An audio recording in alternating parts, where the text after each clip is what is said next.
Hi everyone, I'm Alyssa and you're watching Meet SRU Faculty. Communication Professor Dr. James Laux has had many experiences and achievements throughout his career, and today he is here with me to talk about those experiences. Thank you so much for joining me today. Thanks for inviting me, it's my pleasure. Great. So before teaching at Slippery Rock University, you were substitute teaching, you were the Assistant Dean of Men, etc. What does the Assistant Dean of Men actually mean? What was your role? Well, you tell me, we'll both know. That was actually the first job I got after I got my PhD. Okay. And I actually even applied for it because I was married at the time. Des and I had gotten married in graduate school. Mm-hmm. And so she wasn't done with her PhD yet. So I was looking for a professionally relevant position without having to move across the country. Mm-hmm. So I saw that job opening was available actually right where I graduated from, Bowling Green State University. Mm-hmm. And in this particular case, it was Assistant Dean of Men in charge of fraternities. Okay. So I was in charge of 22 men's social fraternities, mm-hmm. and it involved everything, including the kitchen sink, actually. I was the advisor to IFC, and I hired and trained, etc., house mothers. Mm-hmm. That's how they did it then. Most of it was on-campus housing, so I was in charge of hiring and training house parents who lived in there, kind of like community assistants in a way, except they were live-in and tended to be like middle-aged or older women. Mm-hmm. And I was in charge of coordinating custodial and dining services for them, mm-hmm. and kind of keeping law and order among the members of these organizations. Okay. I could demonstrate to your viewers actually that I absolutely did do this job. If you'd like me to. Yes, okay. Can they see the top of my head? That happened, it's not because I'm old, that's happened in 1 year. Oh no, Being in because charge of Slippery Rock? No, this was at Bowling Green. This is because of the 22 fraternities. That's okay, that's what that did to you. Yeah, yeah.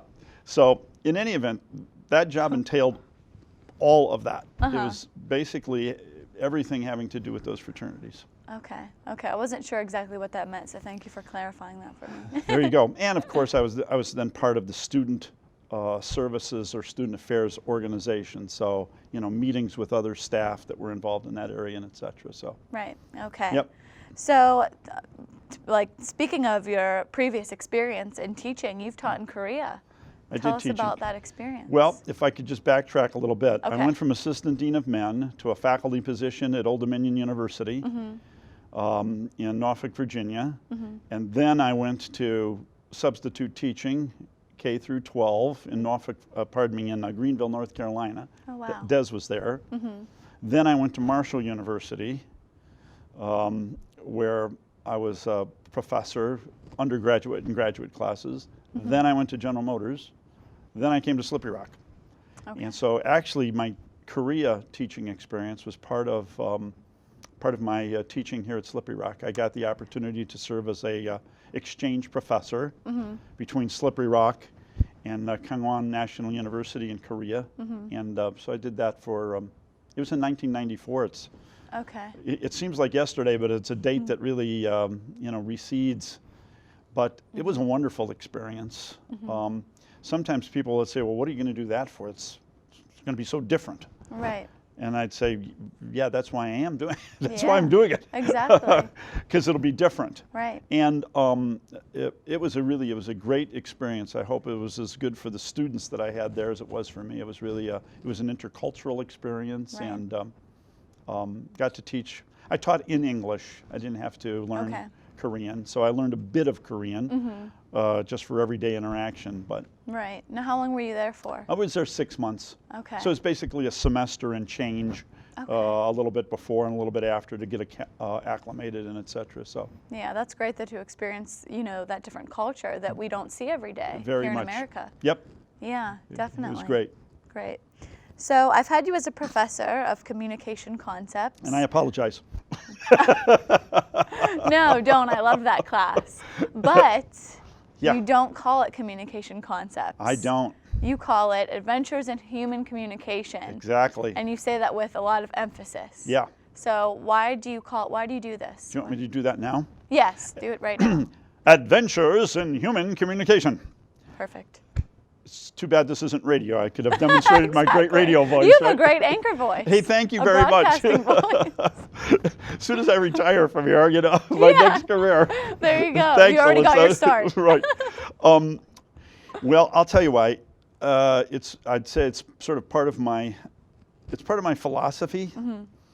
And I have this sort of humorous example. I sort of think like a lot of classes, the way they are titled, Mm-hmm. the way they are taught even, would appeal to no one except captives who have to take the classes to fill out their curriculum and et cetera. I mean, Okay. imagine communication concepts being taught at Holiday Inn this weekend, you know, for interested persons. Come to the Holiday Inn and take communication concept. Yeah. And I really think I try to make an effort to invigorate my classes and the educational enterprise. And that's just one of my silly ways of doing it, is sort of like retitling the classes. And I've told this. This is actually a true story. When I was a freshman in college, my roommate, he was a friend of mine from high school actually, but he came back to the room with his schedule in hand. And I said, "So Craig, what are you taking?" And he goes, "Here." So he handed it to me, and of course it's like all of these computer abbreviations of classes, you know. And one of them said, Fun Sex Ed. And I said, if that class has a lab, I'm there. Then I found out there was no lab and that it was actually fundamentals of sexual education. And I said, yeah, another boring. So I know it's probably seems silly to some people, but it's, again, to sort of like, to try to get people sort of enthused, get their gray cells a little bit reoriented and et cetera. Then I make up alternative names for all the classes that I teach. Hey, and it does work. It worked for me. It made it much more interesting. And you know what? I do think, you know, I don't just do it sort of frivolously. I honestly think that learning about human communication can and should be an adventure. Because it's so much part of the human condition and situation. Right. You know, I think, you know, to me every day is an adventure, and especially with regard to communication. So Yeah, definitely. that's where it came from. Well, there you go. That's a good way to look at it. Thank you. Very good. So, after the break, I'll be talking with Dr. Laux about his communication course, Happy Talk, and how he plans on teaching it on the road. Hi, I'm Albertosaurus. I'm 75 million years old. I am Mike Madden. Katrina Dimitrova. My name's Steve Larson. I'm Officer Robert Davis with the SRU Police Department. Professional Studies. Chairman of the Computer Science Department. A student worker in the Computer Science Department, and you're watching WSRU TV. SRU TV. WSRU TV. WSRU TV. You're watching WSRU TV. Channel 27.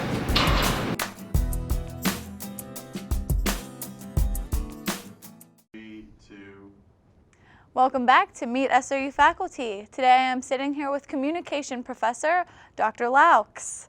So the course Happy Talk, you mentioned before that you plan on teaching it on the road. Tell me a little bit about what your plans are for that. Well, as I'm coming to the end of my career here at Slippery Rock, wild applause from many students. No, here. In any event, you know, I'll sort of say that I kind of got this from my own doctoral advisor, because I thought that the courses that he offered, even on a graduate level, were in many instances, I just thought, so innovative and not what I would have anticipated. And he kind of told me that when he developed classes, he didn't really think about what would be approved or what was standard or et cetera. He said, I really just think about it from a student standpoint. What do I think would benefit students? And then that's what I design and try to deliver. And I've really tried to adopt that myself. And so I'd say over my entire career, any topic that has really fascinated me, I've sort of thought to myself, the best way of me learning it is to offer a course in it. and then I'll prepare like crazy so that I'm ready to, you know what I mean? Yeah. Somebody said there's nothing like the onset of an Alaskan winter to teach you how to build a house in Alaska really quick, you know? Right. 'Cause- Seriously. So I've sort of done that. I've done it, you know, I've designed and delivered a lot of different classes, and it's sort of things that I'm interested in learning about, and I sort of operate under the premise that I'll get other people interested in those too. Right. So I offer the course and then design it and teach it.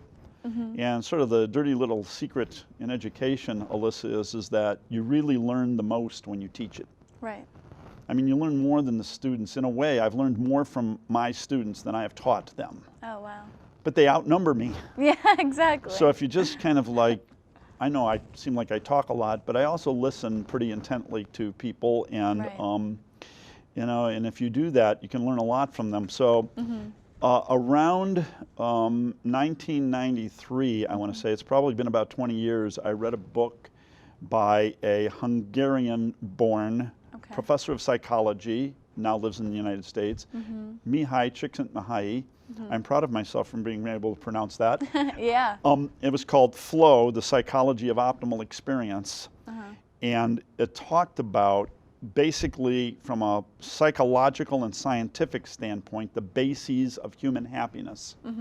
What's involved in it, what's not involved in it, things that people believe about it which aren't accurate. And this just became very fascinating to me.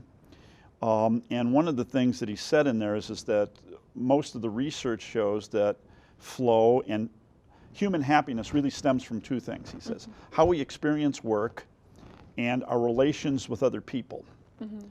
Now, the relations with other people part Okay.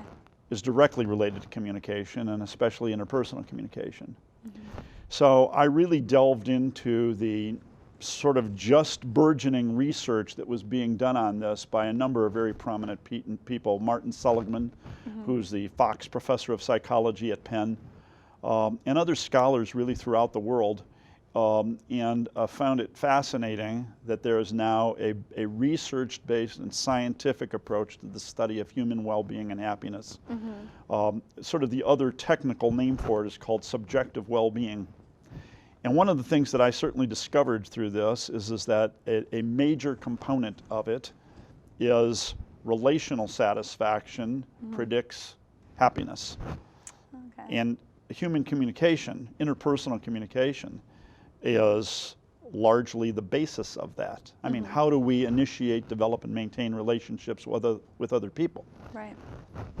So in trying then to develop course or material that would be along these lines, I'll tell you, I was out in the backyard cutting grass where I do my best thinking. Okay. And all of a sudden, the song from South Pacific, Happy Talk, just jumped into my head. And I thought, Happy Talk, that's exactly the name that I want to have for this study of how communication is related to human happiness. Right. So I developed a course called Happy Talk. Actually, I've taught for many years at Hiram College in their weekend college program. And so I applied to be able to teach the class there, and they accepted it. So I've taught it there for several years. And then I developed a graduate school version of it called The Pursuit of Happiness. Oh, that's nice. And this is something I'm very passionate about. Right. I think it is so beneficial to people and important to them. And so I have sort of, as you said, I've kind of contemplated that after I retire, I mean, at that point, I'm not going to retire entirely and not do any professional activity. Right. And this is what I want to do. I want to teach that class and that subject matter to really anyone who is interested in hearing about it. So that's why I had mentioned in our pre-interview about the quote, take it on the road routine. I'm going to look for opportunities to teach that subject matter. Yeah, definitely. And you mentioned different colleges that you would like to teach. Well, yes, and I mean, I'd go back to Korea and teach it there. Yeah. You know, they signed me up. Right. Dr. Li Pu, she's from China. Come on, Li Pu. Yeah, there you go. Get me a gig. But yeah, clearly, and I live in Warren, Ohio, so some of the Right. schools around the area where I might be able to work as an adjunct professor and teach the class. But, you know, in asking myself what I want to spend the rest of my professional career doing that I think would be very meaningful to me and beneficial to students of all ages and et cetera, Yeah. that's my project. There you go. Great. Very cool. That sounds amazing. I think that it's, well, I find it just fascinating. And student response from where I've taught it has been sort of the most gratifying really of my professional career. I mean, people talk about it as being life-changing. Right. And hey, you know, by the way, that's what I'm trying to do. Yep. There you go. Very cool. So not only have you accomplished a lot throughout your career, but your students have accomplished amazing things as well. And you mentioned before that you are proud of a lot of your students. I am proud of my students. You know, I'll tell you, but I was thinking about this. I was thinking, like, and what am I proud of? I'm most proud. If people aren't going to believe this, they're going to think it's ridiculous, but I don't care. Okay. When I think about my own accomplishments, like one of the things I'm most proud of is, like, I think it was like last year, something like that, just in the communication department, the students sponsored a contest where, like, who's most this or most that or et cetera. I don't know if you remember that even. I don't. But one of the categories was most likely to appear on Jeopardy. Oh. And I won that. Oh. And There you go. I was absolutely delighted. Yeah. Because I just thought what it suggested to me was just very satisfying to me. Again, I know it's silly, but the reason is because I've never wanted to be just sort of like narrow technocratic specialist. Right. I want to be sort of broadly informed, and to help students to do this. And really, the thing that I'm most proud of throughout my career is students. You know, I sometimes tell students, I don't want them to be as smart as I am or as smart as I think I am, etc. I want them to be way smarter and wiser than I am. I mean, that's the goal of education, is to have your students like you go way beyond anything that I've achieved, and many of them have. Yeah. And presenting papers at conferences and going on to, you know, very noteworthy careers themselves. Right. And just that whole range of accomplishment. Yeah. It's gratifying. I mean, I'm proud as a papa. Yeah. About many of them, and I try to invite people to share, like, give me happy news. Right. Tell me about, you got an internship, someplace accepted your paper for presentation, and right now there's in the department there's 2 former advisees of mine who have been hired as temporary professors. Oh, wow. So That's here at Slippery Rock? yeah, yes. Wow. Professor Keppel and Professor Strawler are both former advisees of mine. That's great. And, you know, I think they're doing, from what I can tell, they're doing a marvelous job. And I would have predicted that when they were students. They were excellent students. Yeah. That's So- incredible. Yeah, definitely. So it's nice to see students, you know, taking their work, their hard work in college to the next level. Yes. You know, and you get to see some of that. Yeah, Which I is, do. Yeah. And I tell students, and I mean it, that many of them they're smarter, they're better than I am. In many instances, they just don't realize it yet. You know, they haven't visualized their potential yet. And I'm being dead serious. There's lots of students, and you're probably one of them, smarter than I am. Oh, thank you. No, I don't think so. I've just been on the earth for a lot longer. You know, dirt was invented just like 2 years before me. No, get out of here. Okay, 3. You're what, but like 24? Yeah, good. You're not taking a course from me right now. You don't. See, I know. There See, you so go. it's not even sucking up. There you go. All right, great. So I want to thank you again for being on the show and joining me, talking with me. It's been my pleasure. I really appreciate the opportunity. All right, great. Thank you. All right. Well, thank you for joining Dr. Laux and I on today's Meet SRU Faculty. I'm Alyssa Cirencione, and I will see you next time.